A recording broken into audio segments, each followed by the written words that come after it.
La semana pasada iniciamos una conversación sobre las reformas de que ha hablado el ciudadano presidente de la República, pero no vamos a decir de las reformas, en realidad es sobre la reforma, refiriéndonos a la reforma fiscal.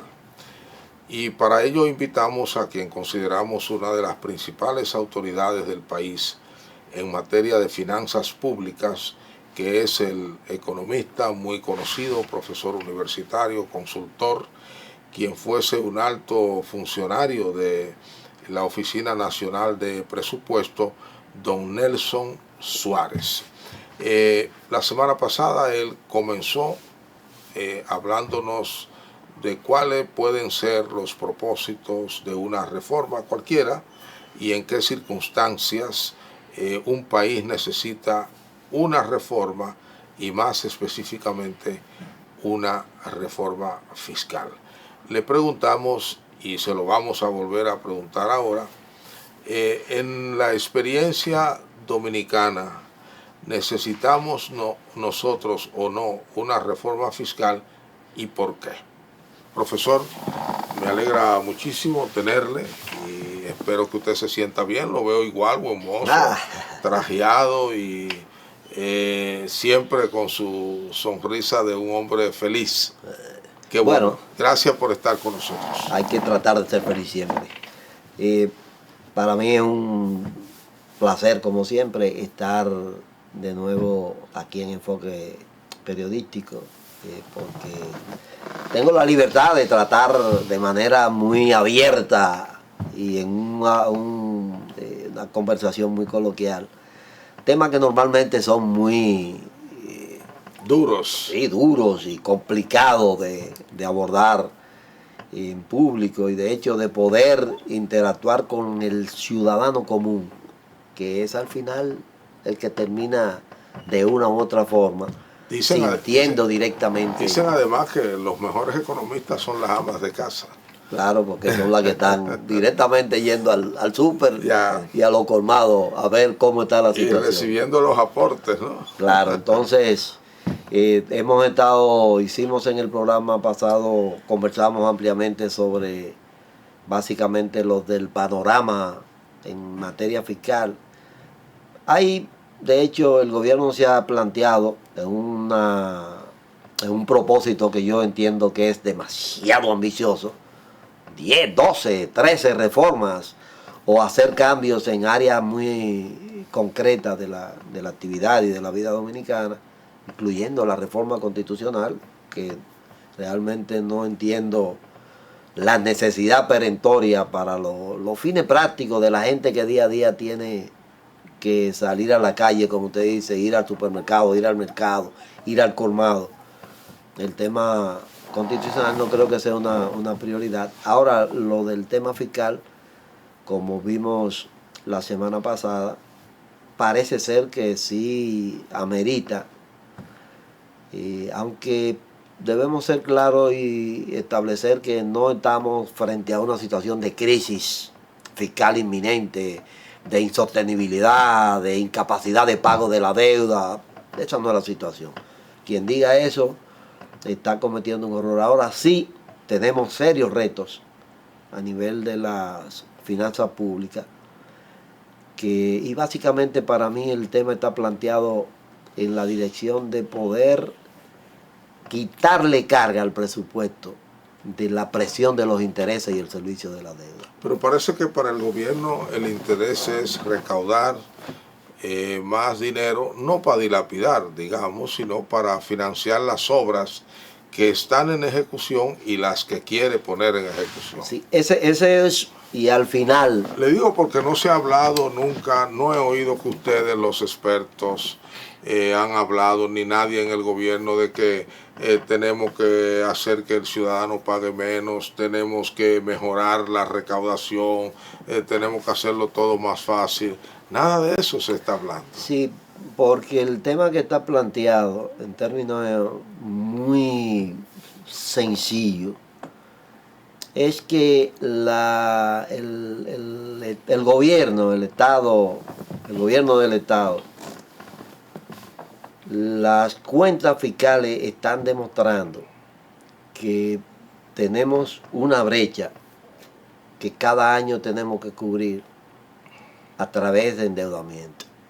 Brecha es en este caso Ingresos una distancia entre el ingreso y los gastos. Los ingresos es y los decir, gastos. el señor de la casa que recibe 100 pesos mensuales Y gasta 120 o 150. Gasta 120 o 150, ahí hay 20 o 50, que es lo que usted llama una brecha, ¿no? Exactamente. Entonces ahí hay que buscar los 50 o pidiéndole prestado a los amigos o utilizando la tarjeta de crédito. Correcto, que lo mejor es endeudarse. Exactamente. O reducir los gastos. Los gastos. No hay tercera opción. Pero entonces él le dice, es que no puedo, porque no tengo porque cocina. Eso es lo mínimo. Eso yo no puedo tengo hacer. sanitario y tengo que hacerlo. Sí, entonces ahí viene un ejercicio que es el que se ha estado planteando y es una de las preguntas que se hace todo el mundo. Dice, bueno, pero el problema solamente se puede resolver por medio de tener más ingresos. Y entonces hay quienes dicen, y de hecho quienes plantean con cuestiones muy concretas y específicas, bueno, pero reduzca el gasto. De hecho hay quienes plantean, reduzca la mitad de los ministerios, vote, tiene 700,000 empleados, 600,000 el gobierno, vote 200,000 y usted verá cómo resuelve ese problema. Sería, desde el punto de vista de la economía, la peor solución. Ese es un ajuste tipo a lo que hacía el Fondo Monetario Internacional hace 10 o 20 años. El mismo Fondo Monetario Internacional hoy ni se atreve a plantear ese tipo de soluciones. Además no solucionó nada. Porque al final tú lo que estás haciendo es que está posiblemente equilibrando las cuentas fiscales, pero le está abriendo espacio a un detonante social que es mucho más peligroso que cualquier déficit que tú puedas financiar en el corto plazo. Está paralizando las maquinarias industriales. Sí, no, porque se reduce el consumo. Sí, en términos estrictos. Y cuando se reduce el consumo, ustedes nos han enseñado que el Estado recauda menos. Sí, entonces ahí es que está planteado el tema de ser, y yo insisto en esto, muy cuidadoso en los temas de reforma. De hecho, una de las cosas que me preocupa mucho es que veo los debates y los temas sobre reforma, inclusive desde el gobierno, como muy vinculados al tema publicitario, al tema de los likes, al tema de los me gusta. Y eso puede ser un riesgo, porque puede llevar al gobierno a incurrir en acciones de reforma, de cambio, de transformación, que son necesarias muchísimo. Más orientado por lo que es el tema mercadológico que por lo que son las verdaderas realidades. Y eso es un riesgo que yo llamo la atención a quienes...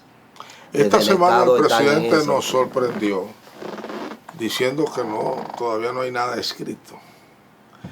Y creíamos que el gobierno estaba claro en qué era lo que quería y probablemente que eso estaba consignado en algunos de los documentos que se vienen elaborando hace varios años sobre una posible reforma fiscal, pero ahora es como si partiéramos de cero, no sabemos qué está pensando el gobierno. Yo pienso que esa información de que nada está escrito, realmente parece ser, me parece la percepción que tengo. Yo de hecho pensaba, y como yo pienso una reforma, sobre todo concentrándonos en el tema de la reforma fiscal, es una acción pensada, no es una acción que tú, de hecho, la mayoría de las reformas, o de los parches, como le han dicho que hemos hecho después del 92, han tenido esa característica, han sido improvisaciones. Han sido solamente motivadas por una crisis de recursos, de necesidad de recursos. Y bueno, tenemos que buscar 20, 30, 40, 50 mil millones. ¿Podría ser diferente? Debía hacerse diferente. Debía hacerse. Y eso significa que no debió haberse dejado al discurso hacia afuera, exterior, sino hacia un trabajo interno, inclusive de un equipo cohesionado bajo la dirección del presidente siempre y del equipo de gobierno que tiene un equipo cohesionado, multidisciplinario, que a esta hora, si hace como ya tenemos 3, 4 años en todo el periodo de gobierno diciendo que había que hacer un ajuste fiscal, debieron haber tenido ya por lo menos unas definiciones de las líneas estratégicas generales y algunos aspectos específicos de para dónde y para qué quiero hacer la reforma. Por eso yo digo... Desde el punto de vista comunicacional es un error, sí, porque otros sectores están poniendo la agenda. Exactamente. ¿Qué está pasando aquí? Lo que yo he oído es que yo he escuchado a consultores privados, a grupos empresariales, a grupos específicos que están planteando ellos cómo debe ser la reforma. Y ok, eso está muy bien dentro de un ámbito y de un marco participativo, democrático, abierto, de conversación, de buscar convergencia en los temas fundamentales. Eso está muy bien, la participación y la opinión de todos los sectores. Ahora, quien debió desde el principio haber planteado, aunque no fuera la reforma en términos detallados, porque como le he dicho, la reforma tiene una parte técnica importante que tiene que ver con todos los aspectos tributarios, del gasto, etcétera. Pero debió haber tenido una línea general. El presidente da las líneas y ustedes le una línea general que diga, mira, es por aquí por donde yo quiero tomar. Por ejemplo, planteemos un tema que es el que normalmente oigo que todo el mundo se refiere. El famoso impuesto a la transferencia de bienes industrializados y servicios. Este impuesto tiene la característica en el país, alias el ITEVIS. Es un impuesto básicamente al consumo. Es un impuesto que genera 1/3 de las recaudaciones del gobierno, él solo. Y que cuando le junto los demás impuestos selectivos y los demás impuestos al consumo, esos son el 62% de la recaudación del gobierno. Intocable. Estos son para subir. Sí, estos son lo que llamamos impuestos indirectos.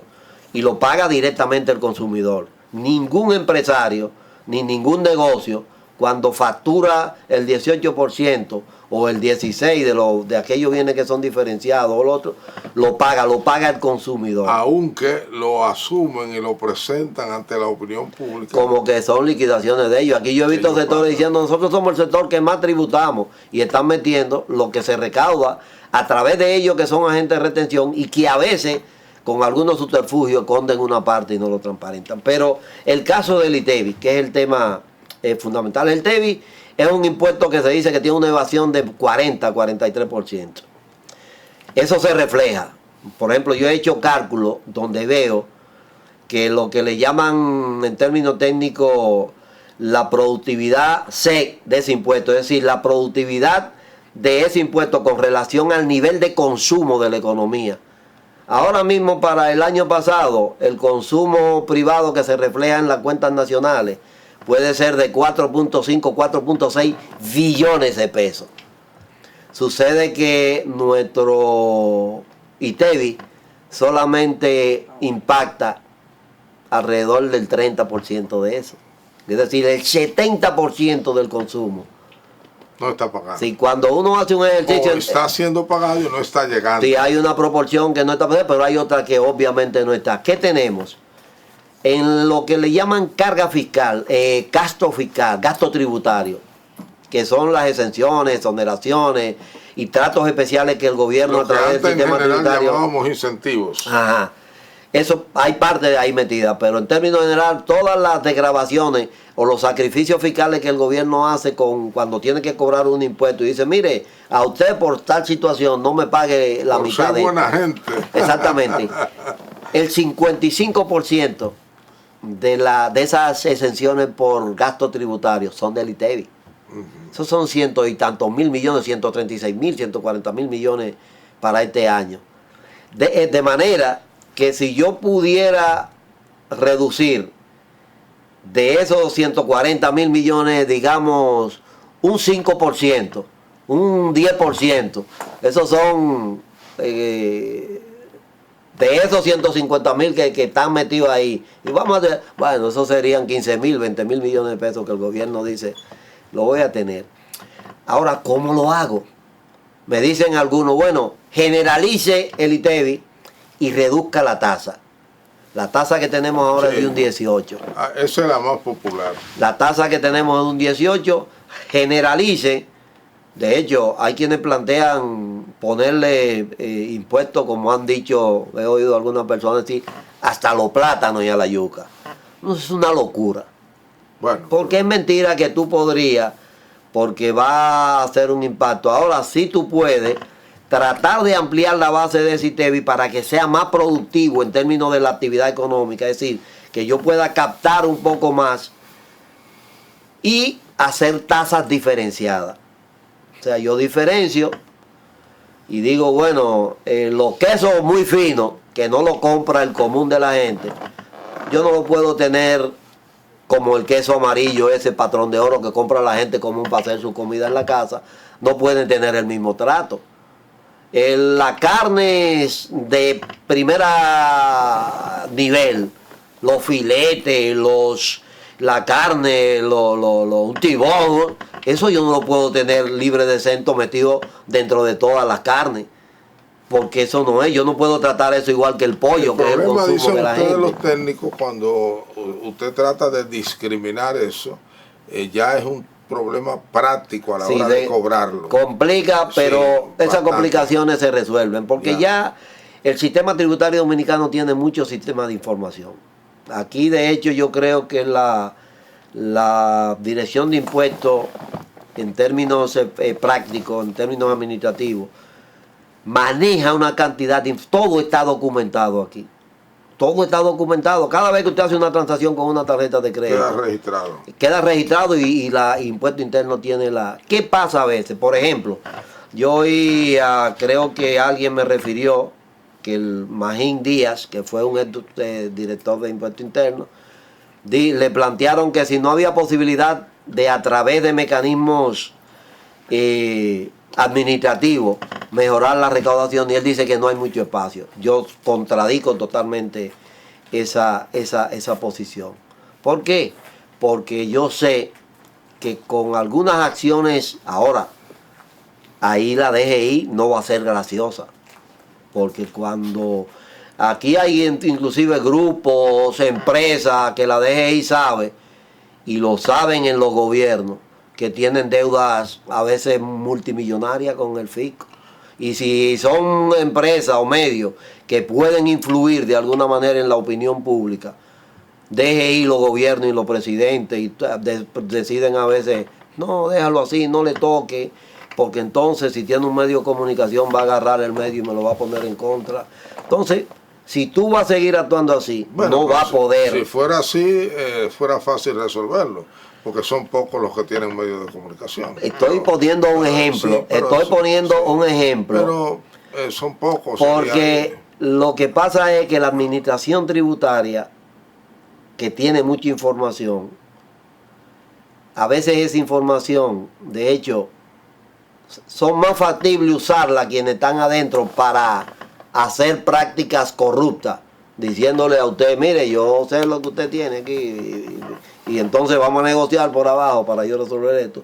Cuando puede hacerse una cuestión dentro de la regla, dentro del derecho, dentro de la ley, y decirle, por ejemplo, a un sector que usted conoce que está haciendo actividad, por ejemplo, ¿qué está haciendo la DGI saliendo con una serie de negocios que están evidentes en todo el país, al igual que los negocios chinos, que ellos intervinieron? Así hay muchísimos negocios dominicanos que están haciendo lo mismo. Entonces, esos son de los temas que hay que tomar en cuenta y plantear.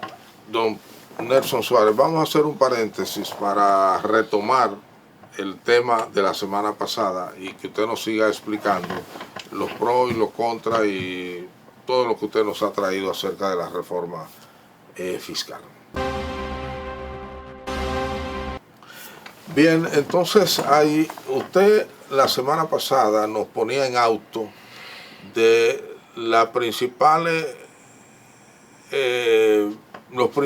factores que más pesan sobre los ingresos estatales y que son probablemente algunos de los que justifican una reforma: el peso de la deuda, el tema de los incentivos, y había un tercero que no recuerdo ahora mismo, pero que entre los tres casi absorbían el 70% de los ingresos del Estado.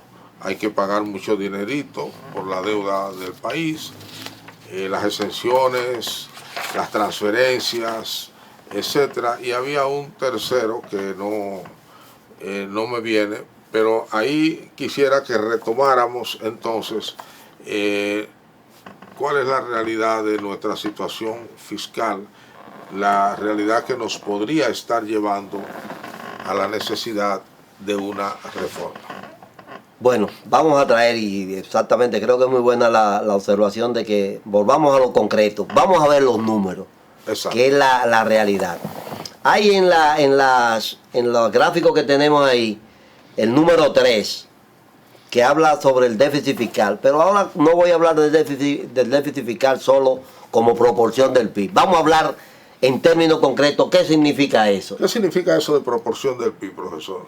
Bueno, que yo tomo el valor absoluto del déficit, cuántos son, y lo divido sobre el valor del Producto Interno Bruto, exacto, y entonces es la proporción. Okay. Entonces eso es muy bueno desde el punto de vista técnico para tener una relación con una proporcionalidad con la economía.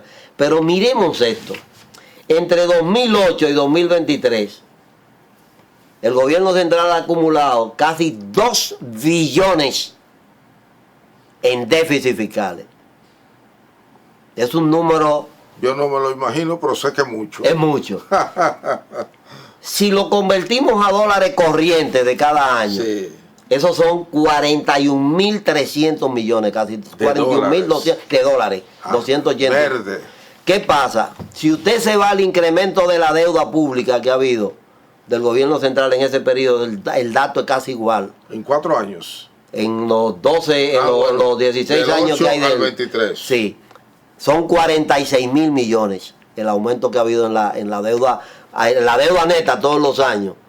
¿Por qué? Porque cada vez que yo realizo ese déficit, ahí hemos tenido déficit importantes como el del 2012 y el del 2020 por el tema de la crisis del COVID. Entonces, eso que está acumulado se ha convertido en deuda pública. O sea, el gobierno está debiendo ese dinero. Claro, cuando usted se va, y es un ejercicio simple, usted coge los aumentos de los saldos netos de la deuda en todos esos años. De hecho, yo tengo el ejercicio hecho, no lo vamos a ver ahí. Y cuando suma eso, esos son 46.000 millones. La mayoría está determinado por ese. Ahora, ¿qué pasa? O sea, o sea que hay una práctica vieja ya, digamos 16 años, de que todos los gobiernos cogen fiado. Más o menos, unos más, otros menos, sí, pero todos nos hemos acostumbrado a que podemos operar, y de hecho nadie se mete a ver las causas reales de ese déficit. Y eso nos lo dice la siguiente gráfica, la número 4, para que usted, que es algo que yo he estado insistiendo y diciéndole, ojalá que podamos ver la siguiente. Vamos con la gráfica número 4 para que el profesor la próxima nos tabla explique cómo se explica el déficit. Mírenlo ahí. ¿Cuál es la carga la que yo no fiscal era de los subsidios? El sector eléctrico. Ajá. O sea, mire cómo nosotros tenemos ahí, en ese mismo periodo que acumulamos esos casi 2 billones de déficit, al sector eléctrico le hemos transferido 532.000 millones. Esos son 11.527 millones de dólares. En 16 años. Al Banco Central le hemos transferido 343.000 millones casi. Esos son 7.415 millones de dólares. O sea que este gobierno ha estado cumpliendo con el Banco Central. Claro, lo han tenido que hacer prácticamente todos los gobiernos. Han tenido que cargar con ese déficit del sector eléctrico. Han tenido que cargar con parte del déficit. Porque Leonel nunca lo dio completo.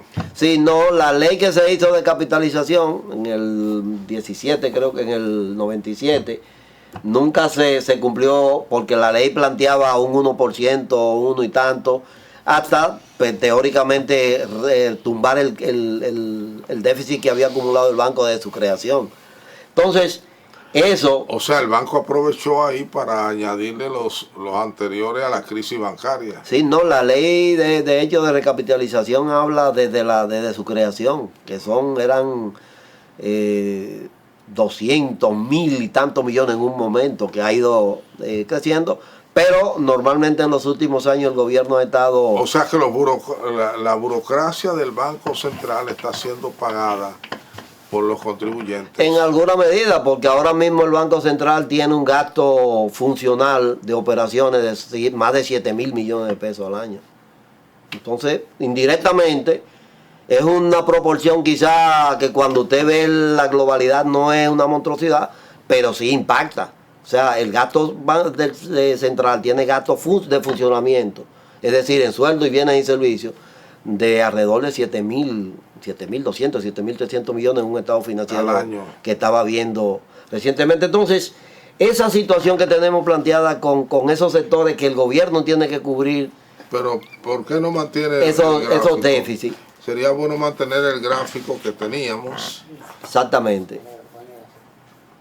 Gracias. O sea, fíjense que entonces tenemos subsidio de 106.000 millones a las empresas y sociedades no eléctricas. Esas son todas esas empresas. El gobierno tiene alrededor de 24, 25 empresas. Empresas nuevas, empresas viejas, sector agua, sector... la Lotería Nacional es una empresa.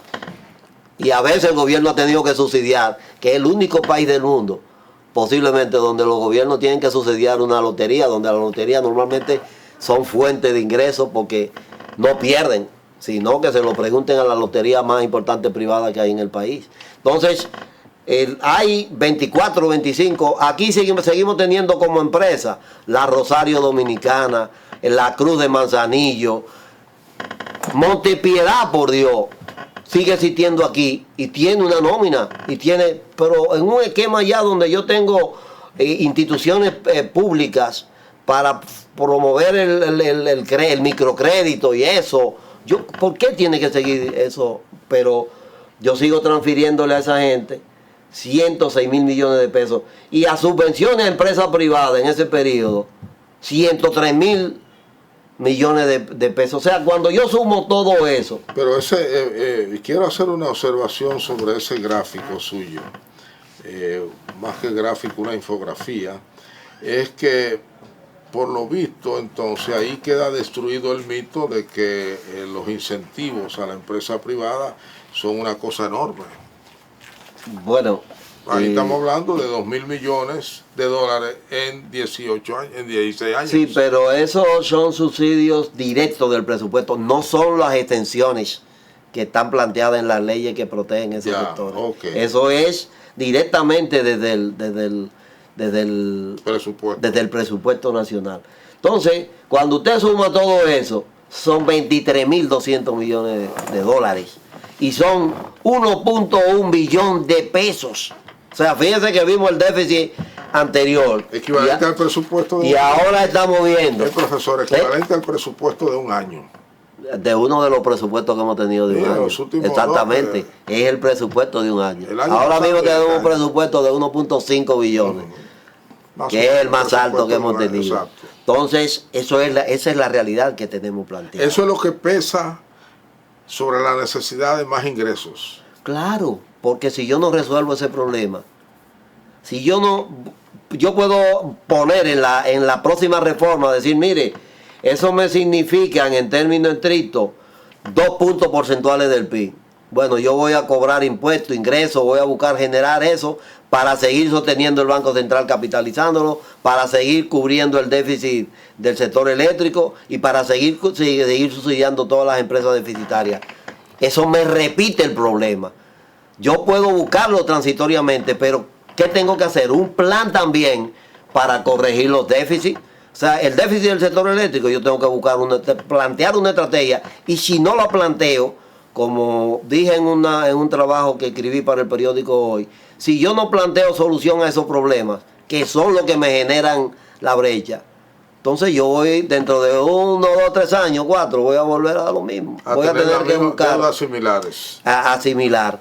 O en su defecto, como vemos lo que nos dice la gráfica 5, cómo se nos ha desplazado en la gráfica 5. Esta es la 4, la 5, correcto. Que vimos cómo nos ha subido la deuda de 10.000 millones a 55.000 que tenemos a marzo de este año. Es decir, los balagueristas dicen que cuánta falta hace Balaguer. Sí, entonces, si nosotros nos vamos a dar un salto en el control a la gráfica número 7, que es muy ilustrativa y lo he hecho ahí.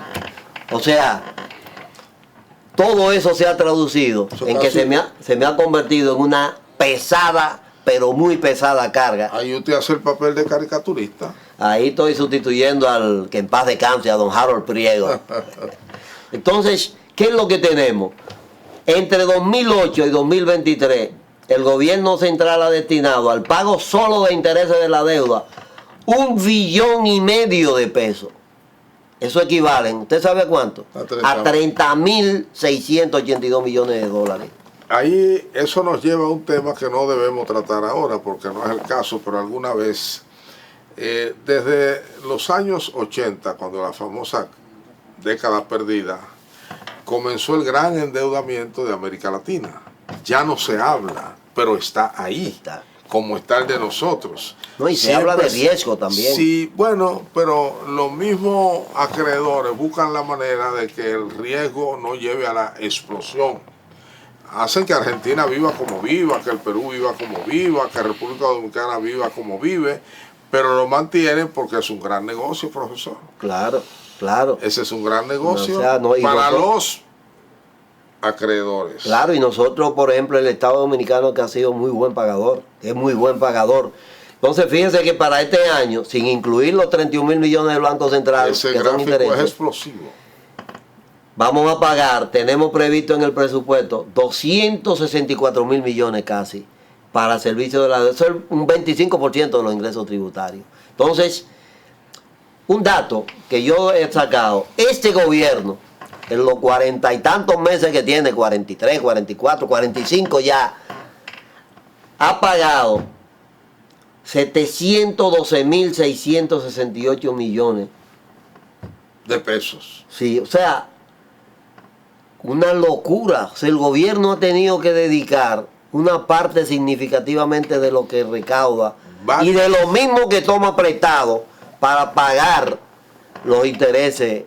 Profesor, varias veces de lo que ha invertido en obras públicas o en bienes de capital. Varias veces. Es decir, ahí se ve con claridad dónde está el dinero de las escuelas, de los hospitales, del asfaltado de las calles, de la construcción de carreteras. No se puede porque se está pagando, usted dijo en intereses. Intereses solamente. Eso se conoce, los pobres conocemos eso muy bien. Sí, claro. Es el usurero, a quien le pagamos los intereses, el capital sigue intacto, sí, generando los mismos intereses cada vez. Y por eso se dice, por ejemplo, se dice de chiste, pero es una realidad. A los bancos nunca les interesa que usted sea un buen pagador. No, le interesa que sea un buen pagador, pero que no liquide. Si usted es un buen pagador, el banco lo va a llamar para ofrecerle crédito. Pero que se demore, que tenga una que otra mora de cuando en cuando para unos ingresitos adicionales, no cae mal. Bueno, es importante, creo que vamos a hacer una pausa, usted me dice, pero frente a eso vamos a ver entonces de dónde el gobierno saca los recursos, cómo se estructuran los ingresos del gobierno. Okay, vamos a ver y luego qué gastos y qué obligaciones tiene para cubrir. No? Gracias. Profesor Nelson Suárez, cualquiera se aturde, no por los muchos números, sino por saber que debemos tanto, que tenemos que pagarlo cada año y que ese dinero tiene que salir de los bolsillos de los contribuyentes, es decir, de usted, don Nelson, de mí, de nuestro amigo camarógrafo y de los bolsillos de nuestros televidentes. ¿Cómo que llega ese dinerito al gobierno? Bueno, eso es una cuestión importante. Yo creo que es muy, pero muy... Yo me gusta hacer esto porque exactamente hay en la sociedad a veces un desconocimiento general, la gente común, de estas cosas que lo involucran tanto de manera indirecta. Correcto. Y directa. Entonces, yo he hecho una estructura dentro de las láminas que tenemos ahí, de ver cómo se componen los ingresos que el gobierno, y he tomado para eso el presupuesto de este año, de 2024. Entonces vamos a ver en la gráfica 8, que estaba ahí cerquita, cómo se componen los ingresos que obtiene el gobierno. Mírenlo aquí. El gobierno tiene previsto para este año obtener 1.1, casi 1.2 billones de ingresos fiscales. El 88%, 89% casi, son impuestos. ¿Usted está viendo?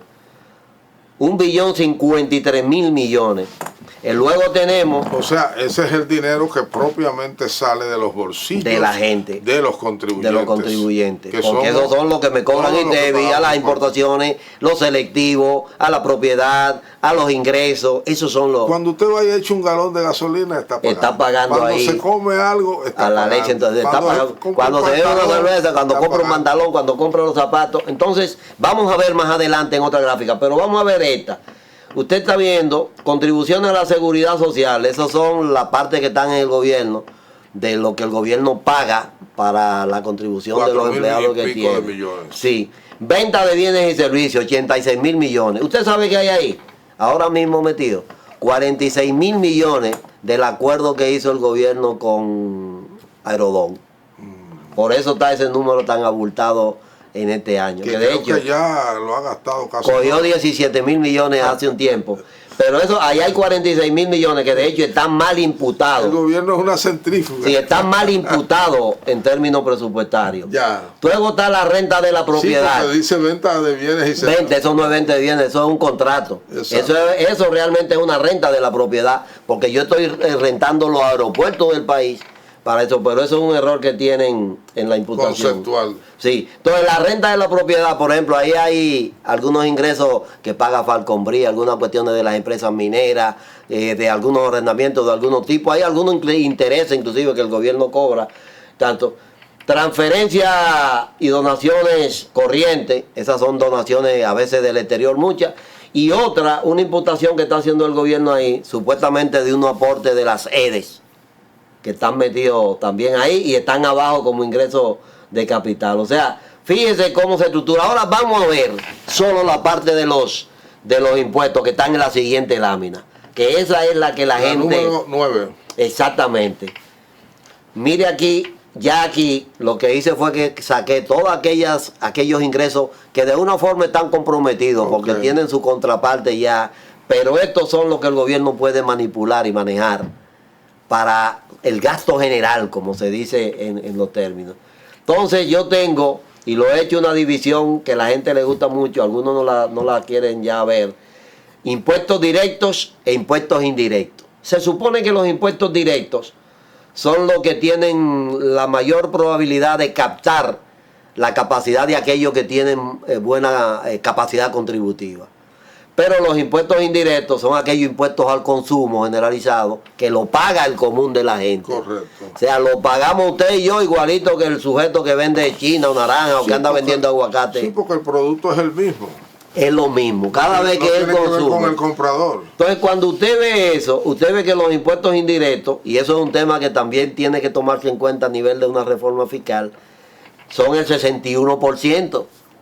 Ahí está metido el famoso ITEVI, están todos los selectivos, los impuestos a las importaciones, los impuestos que al final todo lo que los pagan se lo transfieren a los consumidores. Ahí no hay vuelta floja. En la primera parte, en los impuestos directos, el grueso más significativo es el de los impuestos sobre los ingresos. Eso que usted dijo de la transferencia es un concepto muy importante para que la gente sepa por qué para las personas que son dueños de los factores de producción, para decirlo de una manera elegante, no le perjudica tanto como al consumidor final el que las cosas suban o no por más impuestos.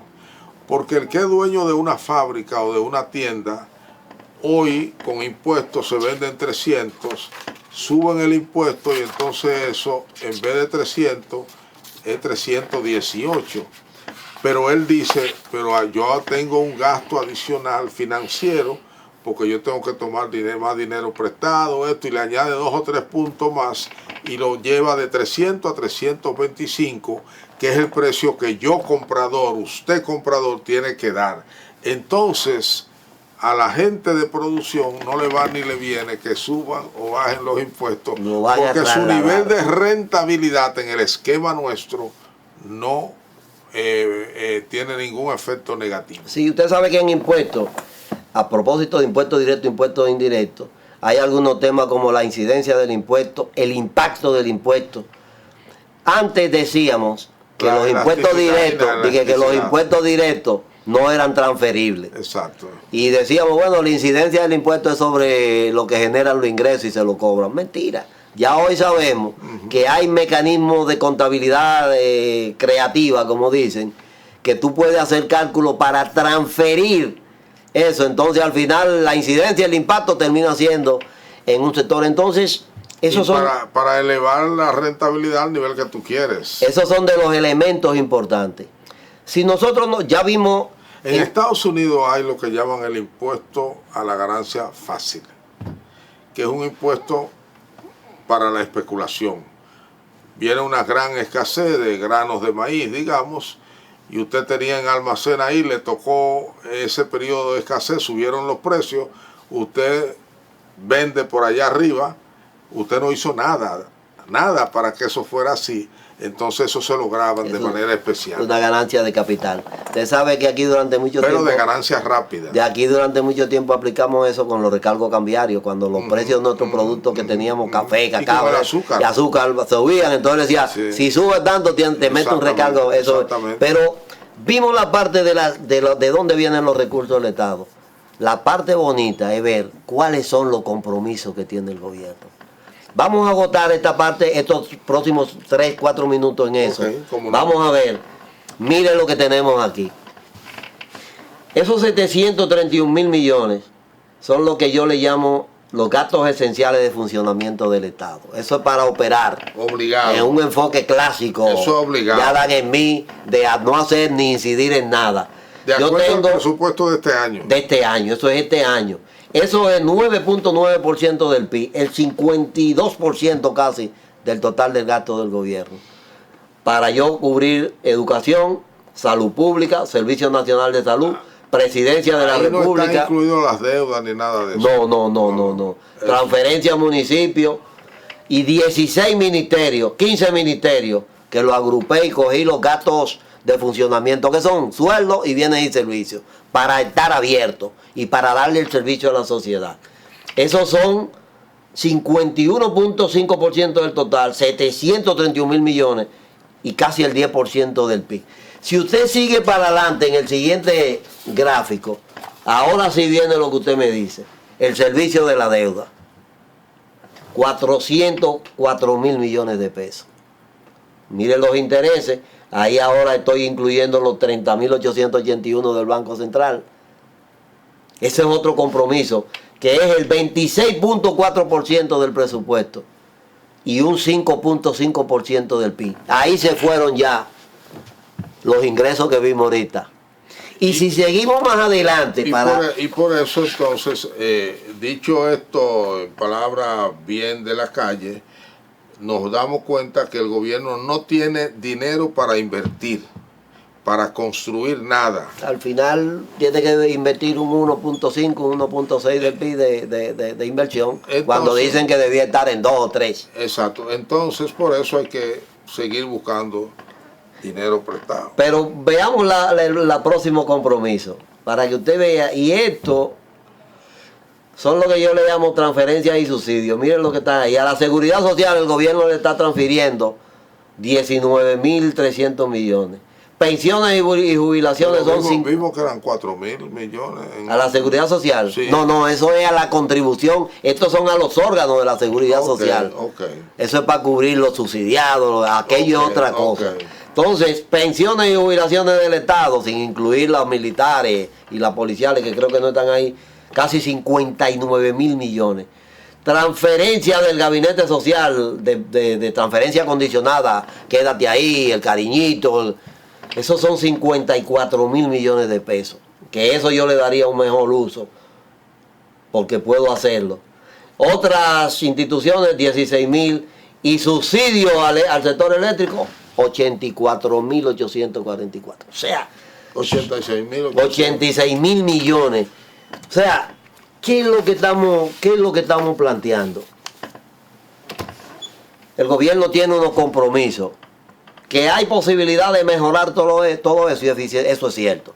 Y yo soy de lo que digo, con eficiencia en la gestión del Estado, que es una reforma de la cual nadie habla, yo puedo conseguir más de un 1% del PIB. Ahora, eso es más complicado porque ahí los efectos políticos de la repartición de puestos, del clientelismo, se van a ver muy impactados. Además de los efectos políticos que están ahí presentes, se convierten en crisis sociales, está el tema de la economía.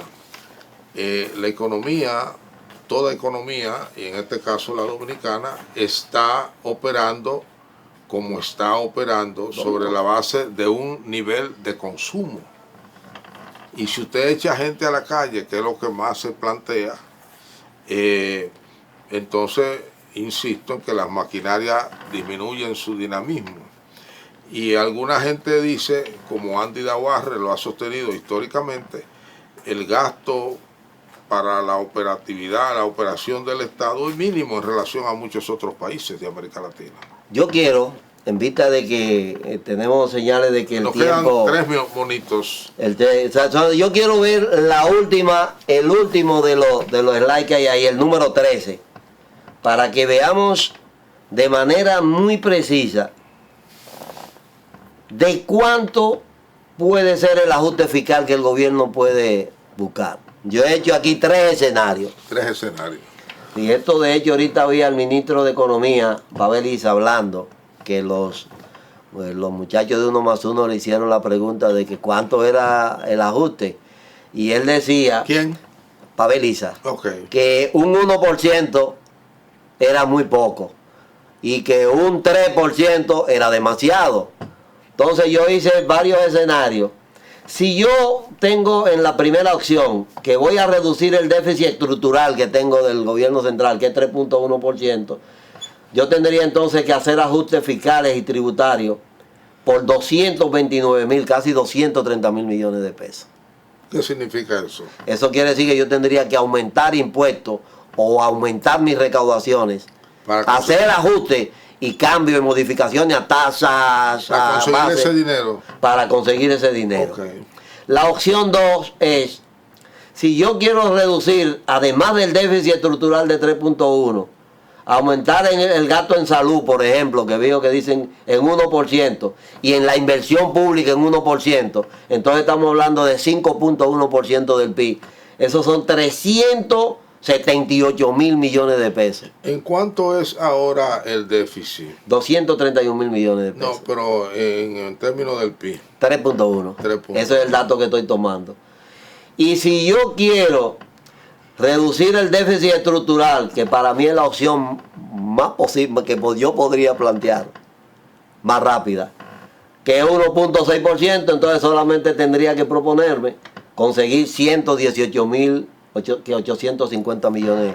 Ahí al final hay un gráfico que yo me tomé la libertad de hacer, de la reforma del 2012. Pero déjeme hacerle una pregunta. En general, en los últimos años, ¿cuál ha sido el promedio del déficit fiscal nuestro en términos de PIB? 2.9. Y no nos podemos mantener ahí, en 2.9. Bueno, lo que tendríamos que entonces parar el endeudamiento, el endeudamiento público, para que la carga del servicio de la deuda no me siga presionando a yo tener que drenar recursos que puedo invertir en bienes y servicios públicos, en inversión, en infraestructura, en salud, en mejorar la vida de la gente, y no eso. Pero yo digo, la posibilidad de una reforma yo la medí en ese cuadro que tengo ahí. Yo cogí la reforma del 2012, 253-12, y una ley que se hizo de amnistía en ese momento. Y quizás la aspiración que había era conseguir 50 y tantos mil millones de pesos, supuestamente en el primer año, segundo. Le tocó 4 años llegar. En el primer año se recaudaron 19.114 millones, que eso es un 0,8%. Adicionales. O sea, tomando, porque usted sabe que se subió el impuesto sobre la renta de las empresas de 25 hasta 29, se subió el ITEVI de 16 a 18, y hubo que esperar 4 años para poder... Y un bajón enorme del 14 al 15. Ajá, porque ya no tiene efecto, no está teniendo. Entonces, de hecho, hubo una ley de amnistía en este momento que fue un fracaso absoluto. De hecho, este gobierno ha tenido más éxito en 2 proyectos que ha tirado de amnistía, porque ha conseguido casi 30, 40 mil millones de pesos. Esa reforma en 4 años consiguió 6.306 millones de pesos. Entonces, tú ajustar en términos fiscales, en una operación de shock, lo que puede sí exactamente el tema que han estado usando de matar la gallina de los huevos de oro. Entonces hay que tener mucho cuidado en ver esto y en sentarse con los temas fiscales. A mí me da preocupación que veo mucha gente, inclusive con toma de decisiones, que desconoce muchísimas de estas cosas que estamos hablando, o la conocen teóricamente, y entonces lo llevan a veces a tomar acciones que terminan metiendo el país en un atolladero. Bueno, yo creo que más claro ni el agua, profesor Nelson Suárez. Nosotros tenemos que agradecerle sobremanera estas 2 exposiciones que usted nos ha hecho la semana pasada y esta semana sobre el tema fiscal, con mucha grandilocuencia, con mucha claridad, y creo que quienes nos hayan seguido conocen, tienen un buen conocimiento ahora de qué se habla cuando se habla de reforma fiscal, cuáles son las características de nuestro sistema fiscal y cuáles son las posibilidades que tenemos de mejorar o no mejorar eso. Ahora, por supuesto, viene lo más difícil, que es el proceso de toma de decisiones. Ya eso está sujeto a otros factores, pero el profesor, repito, Nelson Suárez ha tenido la gentileza de por esta vía ayudarnos a comprender ese fenómeno. Yo espero que usted pueda compartir estas 2 exposiciones, la puede encontrar en YouTube accediendo a Enfoque Periodístico con Bienvenido Álvarez Vega, y ahí va a encontrar estas 2 presentaciones del profesor Nelson Nelson Suárez. Más claro de ahí, ni el agua. Muchas gracias.